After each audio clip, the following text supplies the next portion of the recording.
आसतु बनैबा chicken कषा। Chicken कषा प्रथम शिल को भल भाव धोईदेली। एबे से रसुण आउ अदा पकई ताको गोटे भल भाव पेस्ट बनईदबा। भल भाव बाटा चेष्टा कली आ भल भी लास्ट को बाटीदेली। एबे आमर पेस्ट रेडी हो गला। एपटे गोटे पानी जगार आमर पड़गला चारमगज आउ काजू ताको बतुरेबा छाड़ीदबा। एपटे कड़ई ताती गलानी देदबा सोरिष तेल। सोरिष तेल पड़गला।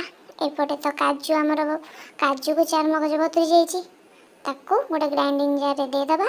से देदबा धनिया पत्र दीटा कंचा लंका टमाटो तो रेट अच्छी कम पकईया फाड़े पकईदबा ताको पेस्ट बनईदबा।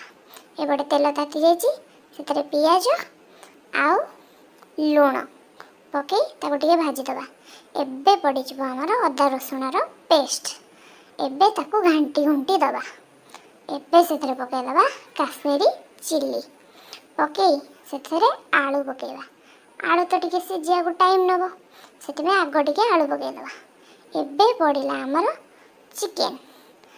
चिकेन पड़की ताको भल कि घांटी घुंटी दबा। घांटी घुंटी से पकईदबा हलदी। हलदी पकईकी ताको घोड़े घाड़ी घांटा।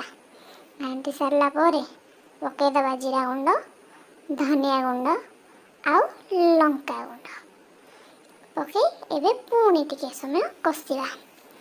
कषि सारा पर आमे पकईदबा बाटी रखिथिबा चारमगजर पेस्ट पकई सारिकी सेथिरे भल भाव आउ 3-4 मिनिट घांटा।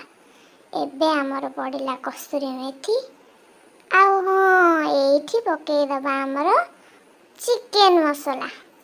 एबे मन पड़ला आमर स्पेशल कुटा मसलाटा भी पकईदबा। एबे तो आमर रेडी हो जाइए चिकेन कषा। एपटे आमर आज बिरयानी तापर उड़ेबा भेज बिरयानी को चिकेन कषा।